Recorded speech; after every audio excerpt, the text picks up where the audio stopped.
L'admission des femmes à l'égalité parfaite serait la marque la plus sûre de la civilisation et elle doublerait les forces intellectuelles du genre humain. Si cette affirmation de Stendhal suppose qu'en quelque sorte, la gestion de la cité au même titre que pour les hommes pourrait également être l'affaire des femmes, au Bénin, la réalité semble ne pas répondre à ce principe. En effet, depuis plusieurs années, femmes et associations de défense des droits de la femme, sociétés civiles et autres organisations se battent pour accéder à une meilleure représentation de la femme dans les grandes instances de décision du Bénin, sans pour autant obtenir gain de cause. On en veut pour preuve les combats de l'honorable Rosine Soglo, maître Marie-Élise Bédo, Rekia Madougou, Célestine Zanou et j'en passe. D'un autre côté, les différents gouvernements et législatures qui se succèdent ont toujours clamé haut et fort leur intention de favoriser la participation et l'implication de la gente féminine au pouvoir politique, mais il n'en demeure pas moins que sur le terrain, les choses restent pratiquement inchangées. À l'Assemblée nationale, en 2011, sur 83 députés, il n'y en avait que 8 femmes, soit 9,6% de l'effectif. En 2015, le nombre a chuté. De 8 femmes, le chiffre est passé à 6, soit un taux de 7,2%. Aujourd'hui, le résultat des courses affiche au compteur exactement 6 femmes au Parlement béninois depuis des années. Donc, le pourcentage des femmes à l'Assemblée nationale reste en dessous de 10%, alors qu'elles représentent plus de 52% de la population. Au sommet de l'État, le gouvernement compte 22 ministres, parmi lesquels seulement 4 femmes. Dans le contexte actuel des élections législatives du 28 avril prochain, c'est le positionnement des femmes sur les listes électorales qui semble confirmer la stagnation de cette situation. La participation massive et effective de la femme béninoise à la politique pourra-t-elle devenir réalité un jour ? Pour essayer d'y répondre, la spéciale débattra ce jour du thème « Positionnement des femmes sur les listes électorales. Les fruits ont-ils tenu la promesse des fleurs ?» Pour en discuter à présent sur ce plateau avec nous, Madame Christelle Rundonougo. Elle est juriste communicatrice et elle est deuxième titulaire sur la liste UP dans la 9e circonscription. Madame Rundonougo, bonjour. Merci d'avoir accepté notre invitation. Bonjour à vous et puis bonjour aux téléspectateurs de l'ISAE.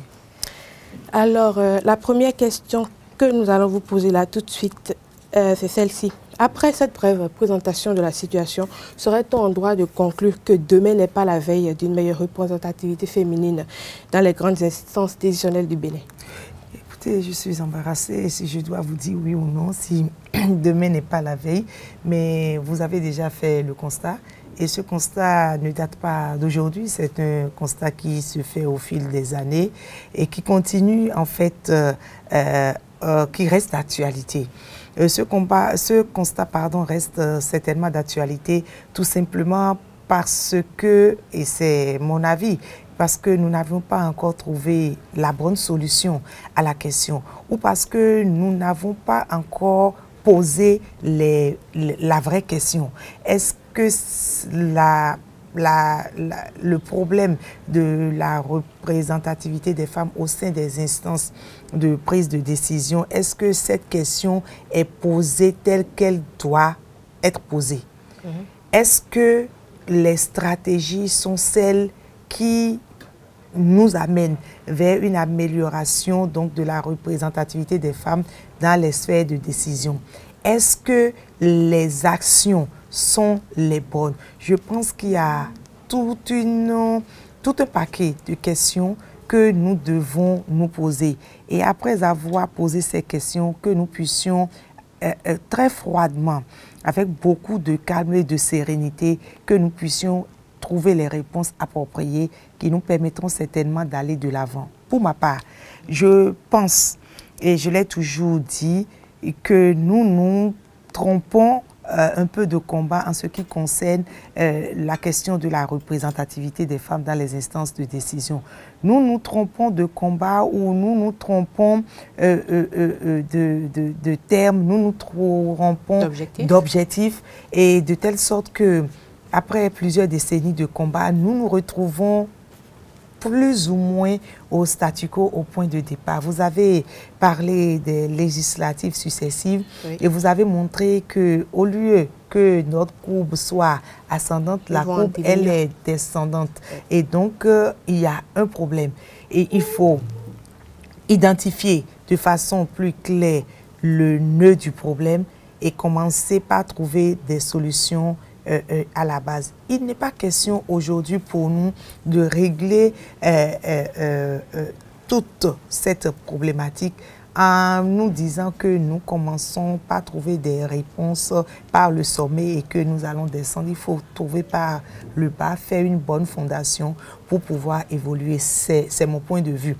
Mais je reste optimiste. Je reste optimiste en disant que aujourd'hui, avec certaines réformes, avec la réforme du système partisan même dans notre pays, c'est une chance, c'est une opportunité pour la femme engagée en politique. Ceci étant la femme engagée en politique. Ceci étant, tout à l'heure, quand je parlais des questions qui sont mal posées, je pense aussi qu'il y a un aspect qu'il faut ressortir. Nous ne pouvons pas, et il n'est pas question pour nous aujourd'hui de penser que les 52% de la population béninoise, c'est-à-dire les femmes, doivent toutes aller en politique. Il n'est pas question aujourd'hui de contraindre la femme béninoise à aller en politique. Il s'agit de sensibiliser la femme, de provoquer en elle cette envie d'aller à l'engagement politique. Il est plutôt question, plus fondamentalement, il est plutôt question d'amener les 50% de femmes à supporter les peut-être 2% qui sont dans l'engagement politique, dans l'engagement public. Et c'est à les soutenir. Et je pense que c'est cet accompagnement qui permettra à d'autres femmes, en fait, de se mettre dans l'engagement politique. Et donc, vous comprenez bien ce que je dis. Il est question aujourd'hui pour les 50% de Béninoises qui ne sont pas dans l'engagement politique, d'accompagner les 2% qui sont dans l'engagement politique et créer quelque chose de formidable qui permette à d'autres femmes maintenant d'aller en politique. Je pense qu'il faut inverser la tendance, où il faut revoir la stratégie et d'amener la femme béninoise vers donc, la politique. Vous m'avez devancé parce que même bien avant d'aller là, je savais, je venais à vous demander, selon vous, quelles sont les causes qu'on pourrait imputer à cette situation, à la situation actuelle par rapport à la baisse du taux de participation de la femme dans les grandes instances décisionnelles. Écoutez, je crois que si nous baissons au lieu qu'on puisse avancer ou nous reculons au lieu d'avancer, c'est certainement parce que nous ne nous préparons pas. C'est peut-être parce que nous surfons sur des occasions ponctuelles pour placer les femmes dans tel ou tel poste de décision et que par la suite, nous n'avons pas une continuité dans les choses. Et donc, cela suppose vraiment que en politique, où ceux qui ont la gestion de la cité à des moments donnés essayent de faire des opérations de charme et montrer que les femmes sont positionnées. Et une fois qu'ils ont fini leur opération de charme, les femmes restent quelque temps et puis après, elles disparaissent. Et donc, il n'y a pas un travail constant qui se fait. Il n'y a pas un engagement ferme dans la durée au niveau donc de ces femmes. C'est à cela qu'il faut s'attaquer aujourd'hui. Bien entendu que nous nous poserons la question de savoir quels sont les facteurs sociologiques qui empêchent la femme. D'accord. Nous sommes tous d'accord que nous vivons dans une société qui a ses règles. Nous avons nos cultures qui sont là et qui imposent un certain comportement à la femme. Mais au-delà de cela, nous pensons qu'il y a des solutions que nous pouvons apporter pour améliorer ce que nous déplorons depuis des décennies, tout en maintenant la femme dans son rôle de femme. Et qu'il faut séparer... Ce qui ne devrait pas l'empêcher de pouvoir aspirer à de grandes responsabilités. Absolument, qu'il faut que nous séparons les rôles. Il faut que la femme au foyer, dans son ménage, soit considérée donc comme femme au foyer, et que la femme qui se met dans l'engagement public soit vue en tant que femme dans l'engagement public. Dès lors que nous allons faire cette part entre les deux, cette part des choses, je pense que nous pouvons avancer. Et aujourd'hui, nous sommes même tenus d'avancer. Nous sommes tous conscients de ce qu'il faut aujourd'hui, un engagement plus déterminé de la femme. Nous sommes conscients que la participation ou la représentativité des femmes au sein des instances de décision ne doit plus être un sujet à banaliser dans la cité. C'est un sujet important. Moi, je pense que c'est une question même de développement. C'est une question de gestion de la cité. Et aujourd'hui, nous avons besoin que la femme soit plus impliquée dans la gestion de la cité. Pour qu'elle soit impliquée dans la gestion de la cité, il faut qu'elle soit aussi au juste endroit, qu'elle soit à l'endroit propice au bon moment et qu'elle se rende visible. Elle se rend visible par sa présence, mais aussi par ses actions et par ses comportements. Je pense que la société n'interdit pas à la femme d'aller dans cet engagement. Ce que la société peut-être refuse ou ce que la société voit d'une certaine manière, c'est peut-être de voir la femme engagée en politique qui délaisse sa nature de femme. Et je pense que quand vous essayez de combiner et la femme en tant que femme étant au foyer ou ayant des charges spécifiques et la femme en public, la femme dans l'action publique, quand vous essayez quand même de gérer les deux, vous pouvez y arriver. Et je pense que... Oui, une charge ne devrait même pas aller sans l'autre. Ce sont des charges qu'on peut accumuler tout en gardant ou en maintenant à sa place chaque responsabilité. Absolument, absolument. Je pense que nous pouvons le faire.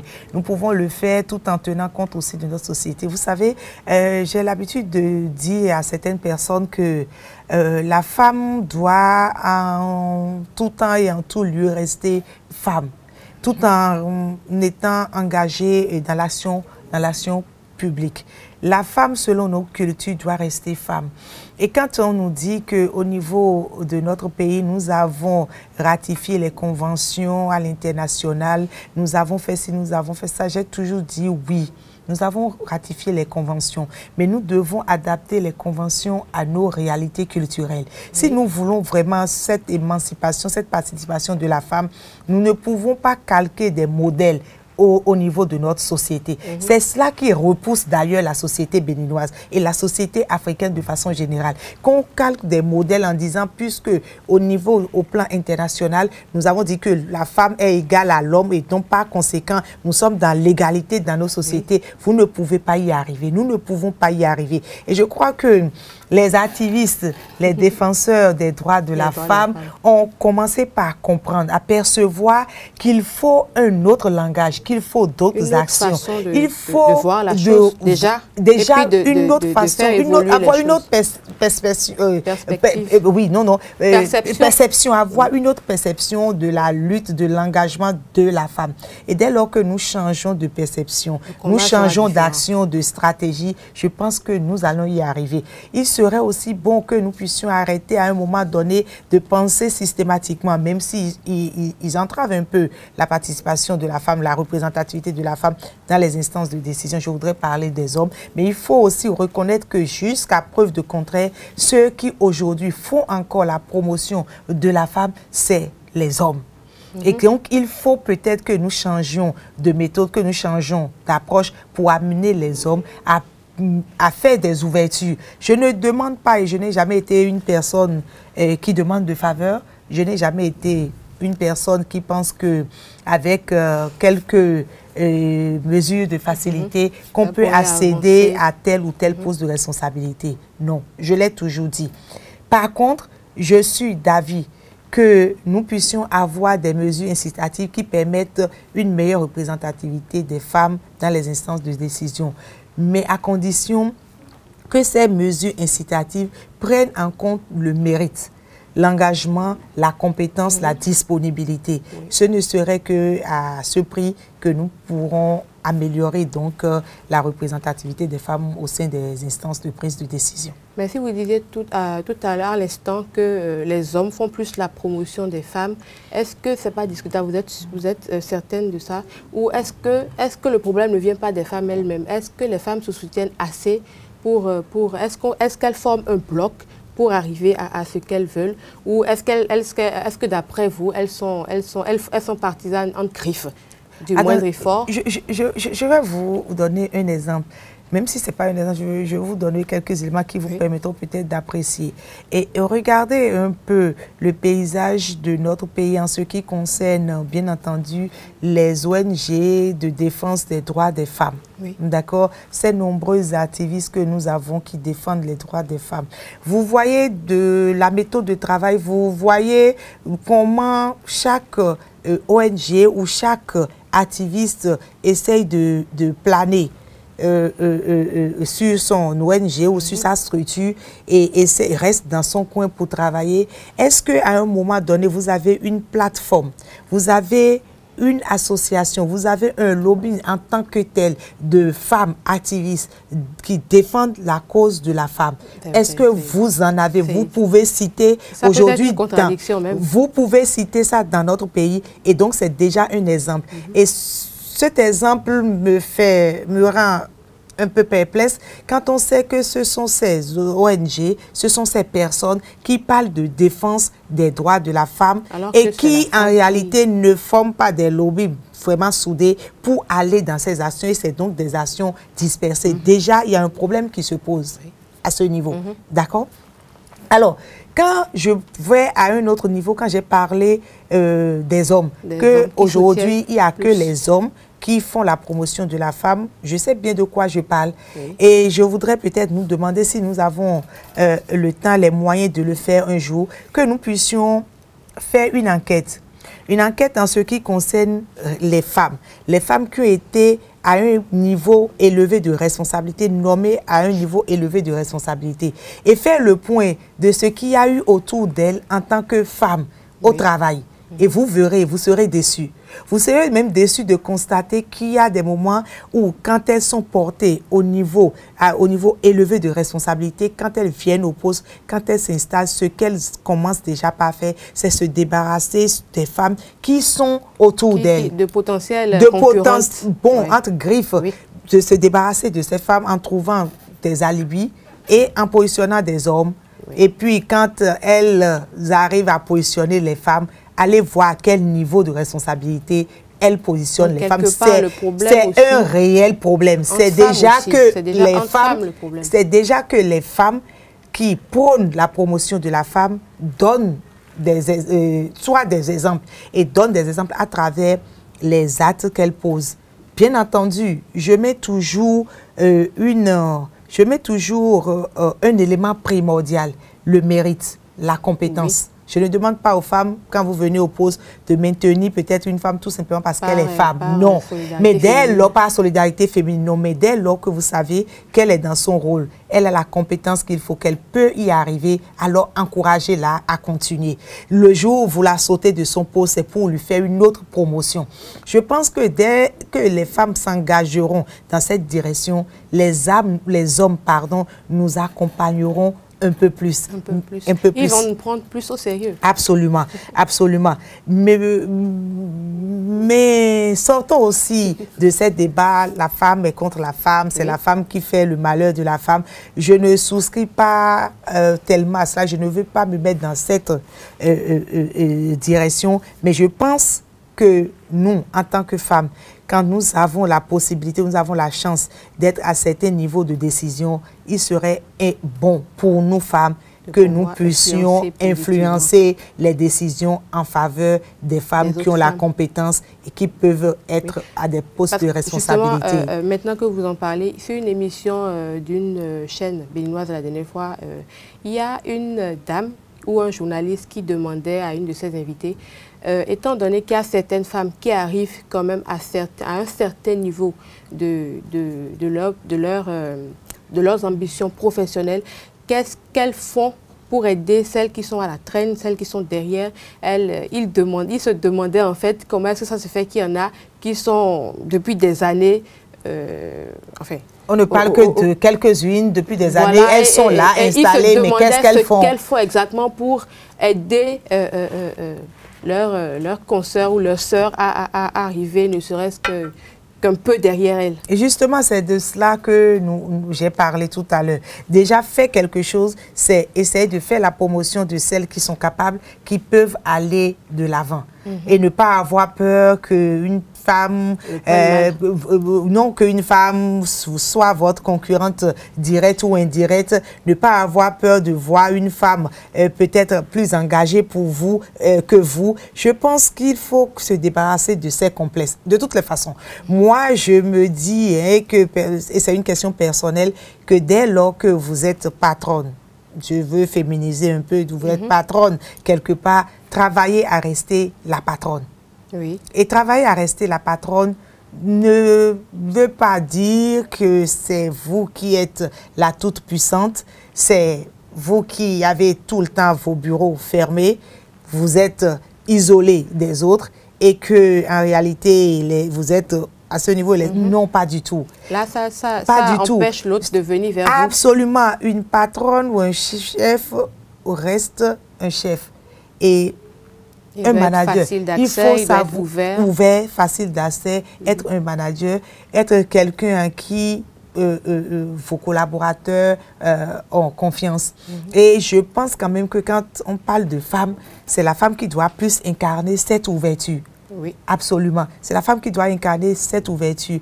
Mais nous constatons, et ça c'est vrai, et je ne suis pas la seule à le constater, nous constatons que dès que nous avons le pouvoir, c'est peut-être pour ça que les hommes aussi se disent qu'il ne faut pas leur laisser le pouvoir.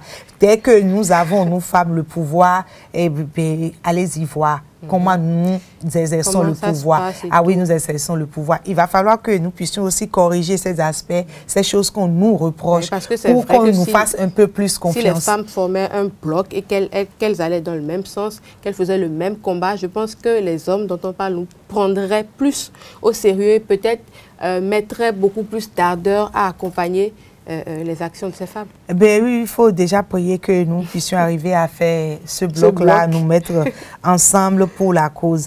Il va falloir que nous continuions la sensibilisation, que nous parlons. Mais il faut aussi que la femme montre son engagement à aller de l'avant, son engagement à se retrouver dans des positions, qu'elle se départisse de sa peur, qu'elle aille avec beaucoup de courage, beaucoup d'audace, mais avec beaucoup d'humilité, beaucoup de sérénité. Je pense que nous allons y arriver. Bien entendu que nous dirons que, bon, il faut continuer, il faut éduquer les filles, il faut envoyer les enfants à l'école. J'ai dit, nous avons suffisamment envoyé les filles à l'école dans ce pays. C'est vrai, nous avons suffisamment éduqué nos enfants. Nous avons suffisamment mené des actions pour permettre une émergence de la femme. Et donc, si les résultats sont ce qu'ils sont aujourd'hui, et donc il n'y a que le problème est ailleurs, complètement ailleurs. Voilà, complètement ailleurs. D'accord. Les 18 et 19 janvier 2018, la conférence parlementaire sur le renforcement de la participation des femmes à l'Assemblée nationale s'est tenue à Cotonou. Vous étiez participante. Ne devrait-il pas en sortir des mesures concrètes pour booster et élever, ne serait-ce qu'un petit peu, le taux de participation féminine à l'Assemblée nationale? Écoutez, quand vous parlez de ce séminaire parlementaire qui avait regroupé quand même tous les acteurs, que ce soit les acteurs politiques de la société civile, etc., ce séminaire avait pour rôle de nous informer et avoir aussi nos appréciations, nos amendements en ce qui concerne un certain texte qui devait être introduit à l'Assemblée nationale. Et vous avez eu la suite, nous avons constater la suite. Et ce qui m'a désolé, ce qui me désole aujourd'hui, ce n'est pas forcément la suite qui a été donnée au document à l'Assemblée nationale. C'est vrai qu'il était question de la charte des partis politiques, il était question du code électoral, en même temps il était question des mesures incitatives donc pour permettre une meilleure représentativité des femmes au sein déjà du Parlement, de l'Assemblée nationale, où certains pensaient qu'il fallait élargir, aller vers les conseils communaux, etc. Mais ce qui m'a désolé, je le disais tout à l'heure, ce n'est pas l'aboutissement que nous avons eu, et encore que j'avais déjà prévenu les uns et les autres de ce que ce projet n'aboutisse pas. Si nous gardons nos positions, si nous faisons les plaidoyers qui se faisaient en ce moment-là. Ce qui m'a désolé, je le rappelle parce que ça m'a vraiment désolé, c'était la position des femmes elles-mêmes vis-à-vis de cette question. Ou les femmes qui nous ont toujours dit et continuent de dire que ça fait 2 décennies, 3 décennies, qu'elles sont dans le militantisme, dans l'activisme, dans la défense donc des droits de la femme, et qu'en ce moment où on nous donnait cette opportunité, on nous tendait cette pêche. C'est en ce moment que j'ai malheureusement constaté que ce sont ces mêmes femmes qui, à ce moment-là, dénonçaient la chose et pensaient que c'était de la poudre aux yeux et pensaient que c'était une duperie des hommes et qu'il ne fallait pas du tout accepter la proposition faite par l'Assemblée nationale, à savoir qu'il faut, coûte que nous ayons tout au moins 24 femmes à l'Assemblée nationale, peut-être complétées avec les femmes qui arrivent à s'en sortir et que nous ayons une trentaine de femmes à l'Assemblée nationale. Dites-moi, si aujourd'hui, si cette réforme avait été acceptée par l'Assemblée nationale et qu'on nous donnait la possibilité d'avoir une trentaine de femmes à la prochaine législature, là, imaginez un peu le combat. Le débat ne serait pas le même ici. Le débat ne sera pas le même ici et le débat ne sera plus le même à l'Assemblée nationale. Le débat ne sera plus le même sur l'échiquier politique national parce que ces 30 femmes à l'Assemblée nationale pèseront dans la guerre. Voilà, elles continueront la bataille à l'Assemblée nationale en ce qui concerne certainement des mesures qu'il faut prendre pour permettre une meilleure représentativité des femmes. Et au même moment, en tant que députées, elles savent qu'à la base, elles ont un travail à faire pour susciter d'autres engagements de femmes à la politique. Elles auront d'ailleurs plus de pouvoir pour le faire, plus d'arguments pour aller sur le terrain. Et donc, dans l'un ou l'autre des cas, nous aurons deux chemins qui nous mèneront certainement à de bons résultats en ce qui concerne ce problème. Mais non, nous nous sommes dit non, nous n'en voulons pas. Parce que les hommes veulent réviser la Constitution, ils ont d'autres idées derrière la tête, alors nous femmes, nous ne voulons pas. Et celles qui disaient qu'elles ne voulaient pas, c'était celles qui sont dans la lutte, l'activisme en réalité. Oui. Et sans me poser la question de savoir, celles qui sont dans la lutte politique, quel est votre avis sur la question?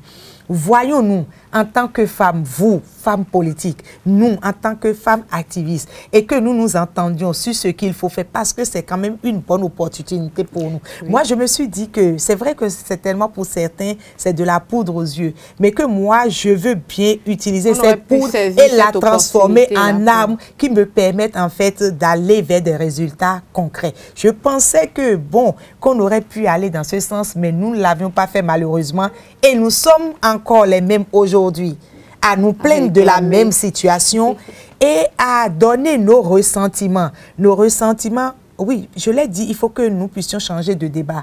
Ce n'est plus un débat de personne, ce n'est plus un débat de ressentiment. J'ai mené des combats, on n'a pas eu de résultats. Non, c'est un combat républicain.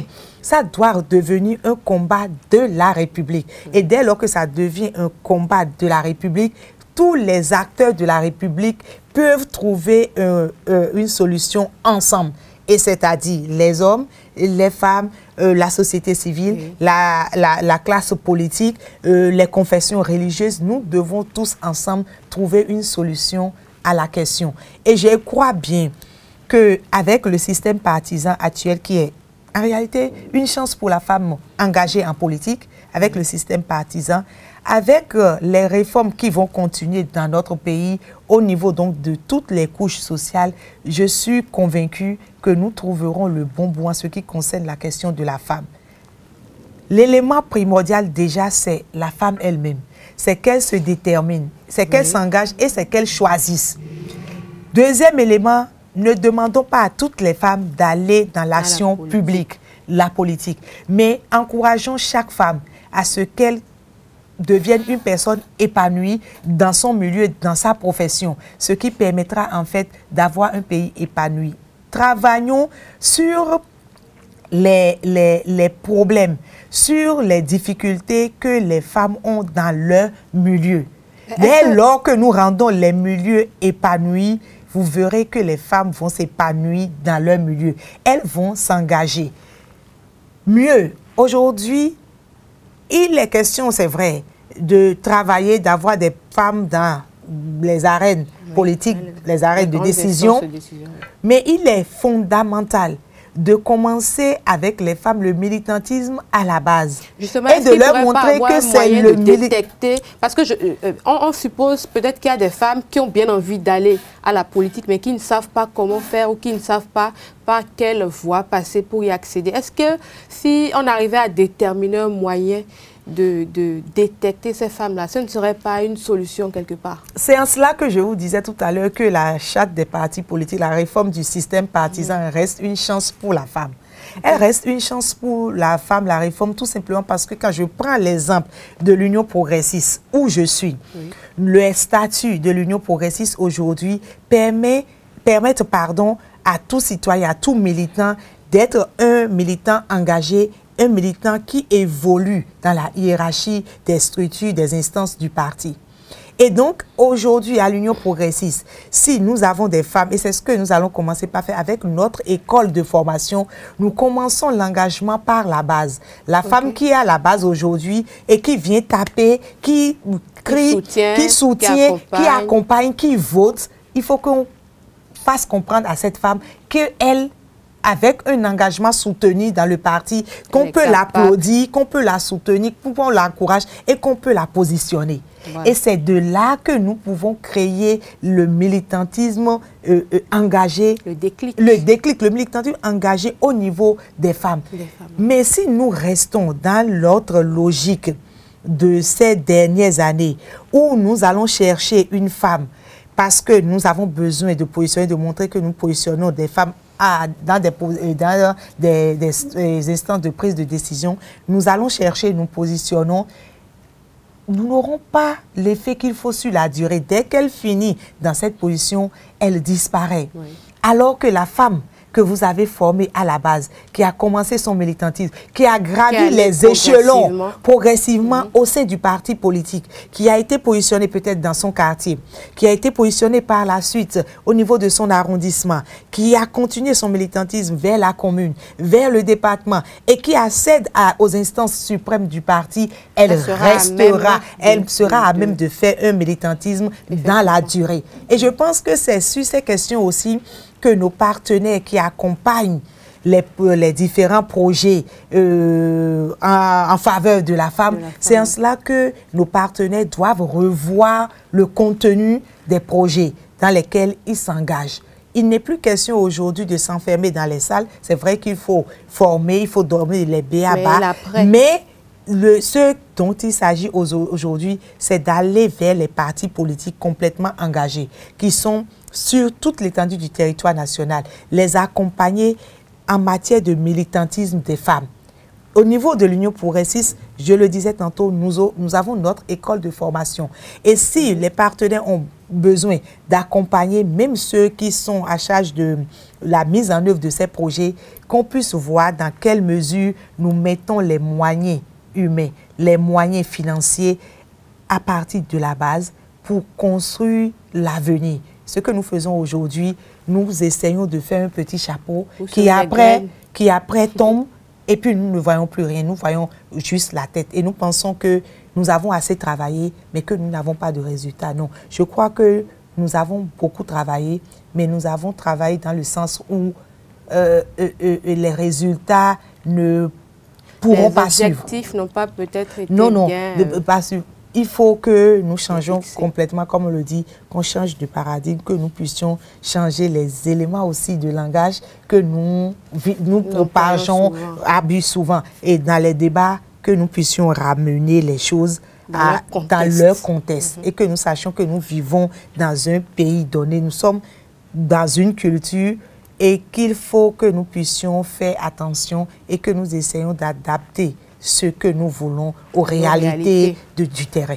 Okay. Vous parliez tout à l'heure de l'Union progressiste et on a remarqué que sur les listes électorales en général et notamment sur celle de l'Union progressiste, les positionnements ne reflètent pas forcément une meilleure représentativité des femmes à l'hémicycle. Vous, de toute évidence, les femmes... le nombre de femmes à l'Assemblée nationale pour le compte de la 8e législature n'ira pas en grandissant.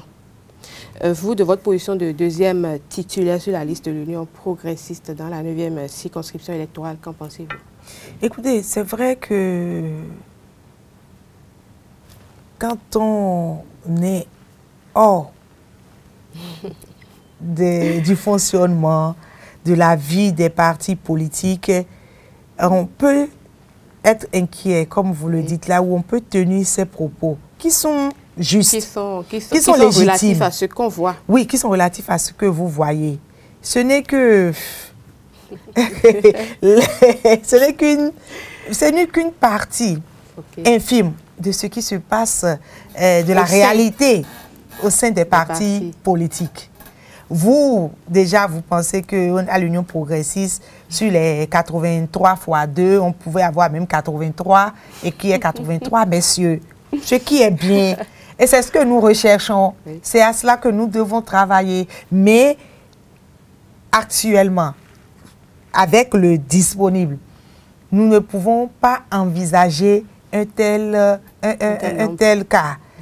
Nous ne pouvons pas l'envisager parce que en politique, au sein des partis politiques, surtout en ce qui concerne les élections, nous y allons pour gagner. Oui. Nous n'allons pas aux élections juste parce qu'il faut positionner. Et donc, quand nous sommes dans cette logique-là, il faut trouver l'oiseau qu'il faut pour le positionnement. Et à l'Union progressiste, ce n'est pas que je suis satisfaite de ce que nous avons comme positionnement de femmes, mais je pense que c'est déjà un bon départ. Et un bon départ pour lequel nous allons nous mettre au travail, tout en donnant rendez-vous aux uns aux autres dans 4 ans. 4 ans. Nous arrivons. 4 ans pour les prochains positionnements? Oui, bien sûr. Dans 4 ans. Le temps que nous puissions travailler un peu plus, parce que vous savez, c'est un parti qui vient de naître, même si c'est avec des fusions, que nous puissions coordonner un peu plus les choses au sein du parti, que nous puissions faire le répertoire des uns et des autres au niveau du parti, savoir qui est dans quelle circonscription, qui est dans quelle commune, qui est dans quel quartier, qui peut prétendre à. Et dès lors que nous allons finir ce travail, vous verrez qu'on aura déjà une amélioration. Et une amélioration certaine dès lors que nous allons développer notre programme de formation, de sensibilisation de nos militants et de nos militantes. Parce que le problème est aussi autant valable chez les femmes que chez les jeunes. Et donc, il n'y a pas que les femmes, il y a aussi les jeunes qui sont là et qui pensent que oui, qu'il y a un autre problème à régler au niveau des jeunes. Et donc, je vous disais tout à l'heure que ce qui est fait déjà à l'Union progressiste est un bon départ. Un départ qu'il faut soutenir, un départ qu'il faut encourager pour aller de l'avant. Et nous irons de l'avant au niveau de l'Union progressiste. Et au niveau de l'Union progressiste, il y a des femmes compétentes, il y a des femmes courageuses. Oui. Certainement qu'il faut que, en dehors de la compétence, en dehors donc du courage, que nous puissions créer quelque chose de plus en ces femmes-là pour qu'elles aient l'audace responsable, l'engagement, la détermination dans la durée et qu'elles sachent porter les actions. Dès lors, puissent même se rendre compte que qu'elles sont capables de faire. Elles sont capables de porter.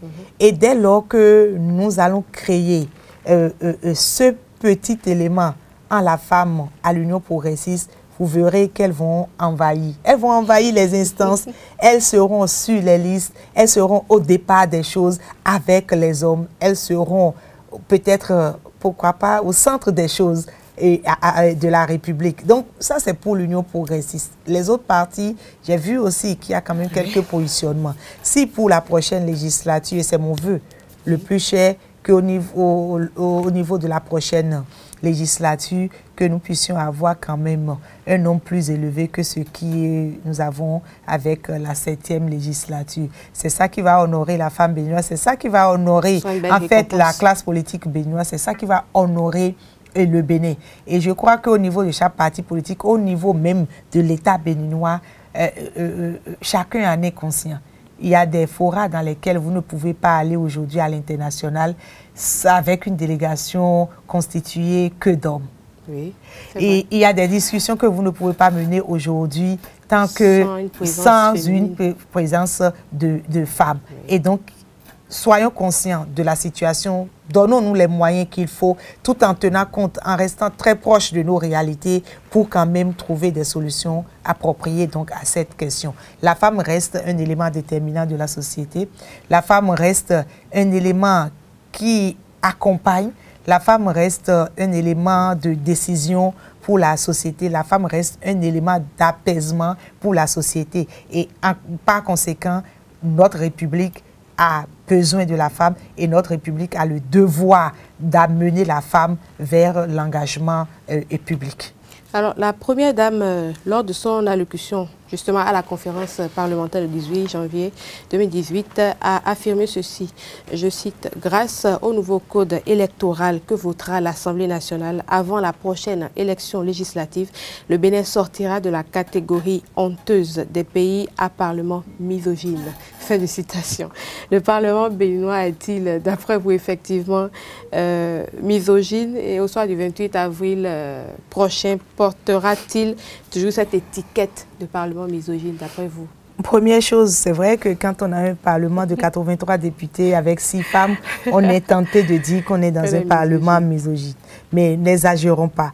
Vous savez, la première dame a prononcé ce discours dans un contexte bien précis. À l'ouverture donc de l'atelier parlementaire sur les discussions sur le code électoral, la charte des partis politiques.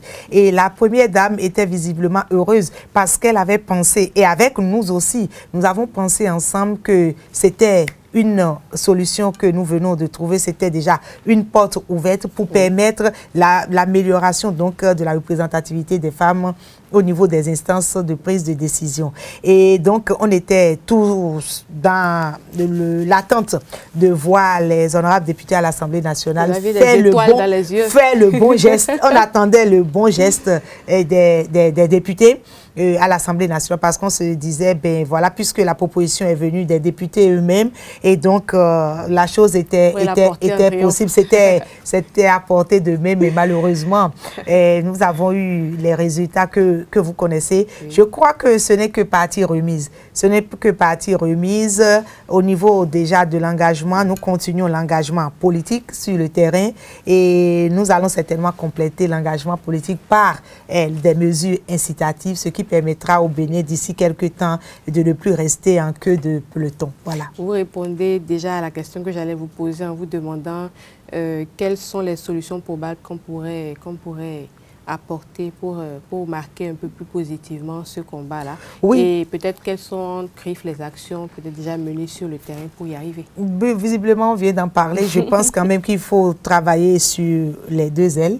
Il faut continuer la sensibilisation, la formation des femmes qui manifestent la réelle volonté d'aller dans l'action publique, l'engagement politique. Il faut les sensibiliser, les former, il faut les maintenir et les encourager.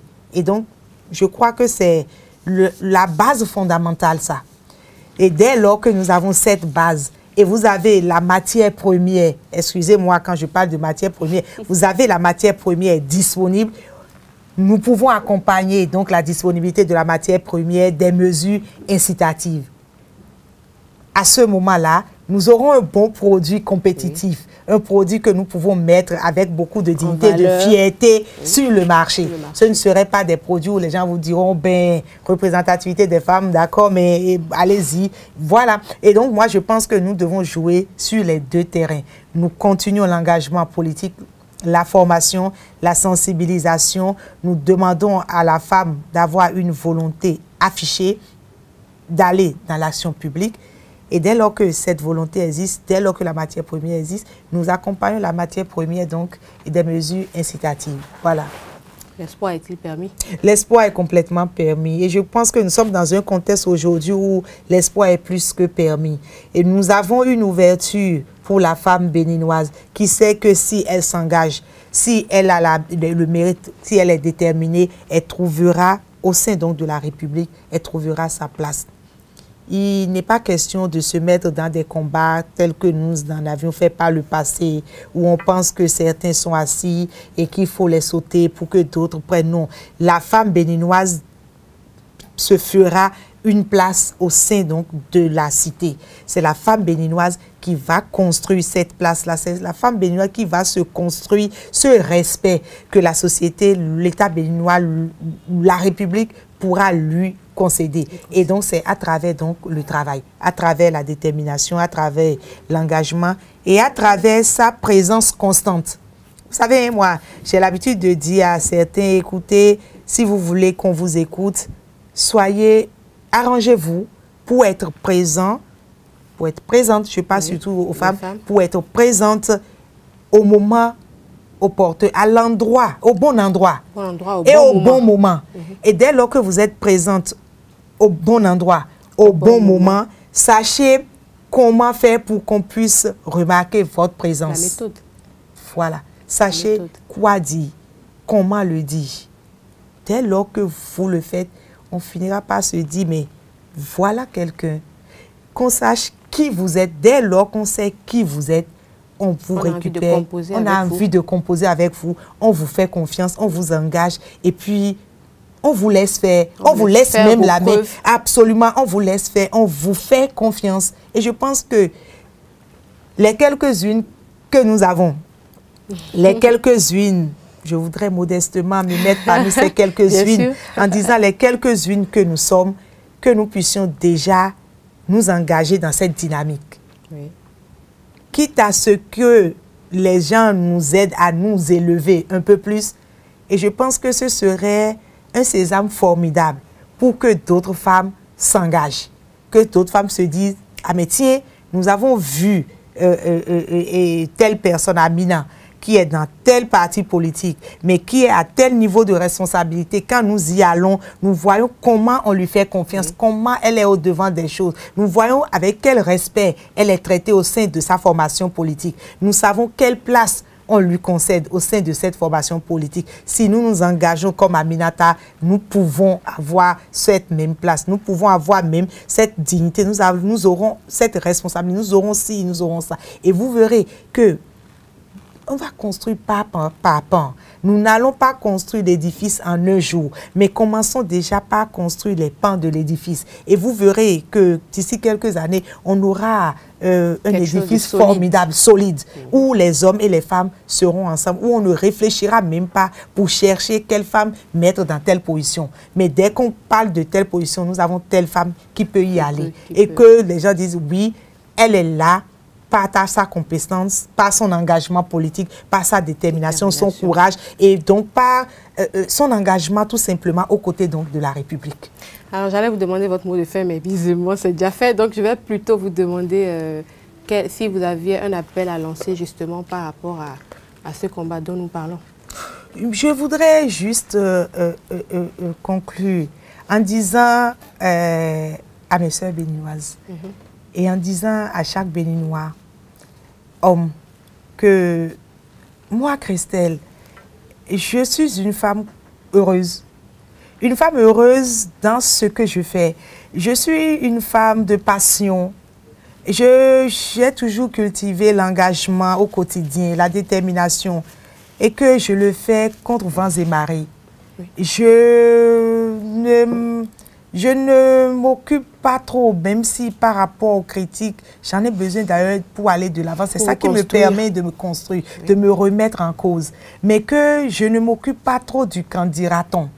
Je m'applique au quotidien pour même permettre aux uns aux autres de se dire qu'ils se sont trompés sur telle dame en tenant tel ou tel propos. Je suis restée dans l'engagement et je resterai dans l'engagement. Je resterai dans l'engagement tout en continuant à me former, tout en continuant à chercher à savoir, tout en continuant à montrer aux yeux aux autres que nous pouvons y arriver. Et vous savez, je le dis tout souvent que même si le roi ferme sa porte, je rentrerai chez lui, même si ce n'est pas effraction. Je le ferai d'une manière ou d'une autre. Je me soumettrai même à la règle appliquée aux gens qui entrent par effraction. Mais j'aurais eu le mérite d'avoir essayé, d'avoir forcé. J'aurais eu le mérite de me retrouver chez le roi. Et dès lors que je suis chez le roi, je ne pense pas qu'il aurait d'autres solutions que de faire avec moi. Et donc, c'est ce que je voudrais recommander à chaque femme de ce pays. Vous l'aurez mis devant le fait accompli. Absolument. Et qu'à des moments donnés, allons-y, même si ce n'est pas effraction. Et puis, subissons la règle, mais permettons à d'autres de venir parce qu'on aurait ouvert la porte. Voilà. Merci, Madame Ndongo, d'avoir accepté notre invitation. C'est un plaisir. Je viendrai chaque fois que je le pourrai. Il n'y a pas de problème. Nos studios sont ouverts pour vous. Merci bien. Ce qu'il faudra retenir de ce débat, mesdames, messieurs, c'est que véritablement sur le terrain, le taux de participation des femmes à la chose politique, loin d'être satisfaisant, laisse à désirer. Cependant, cela n'a tenu en rien le combat des acteurs politiques de toutes les organisations et institutions qui y participent pleinement. Pour le gardons juste à l'esprit que qui va loin ménage sa monture et qu'il y a de l'espoir. Mesdames, Messieurs, merci de nous avoir suivis pour ce numéro et à bientôt.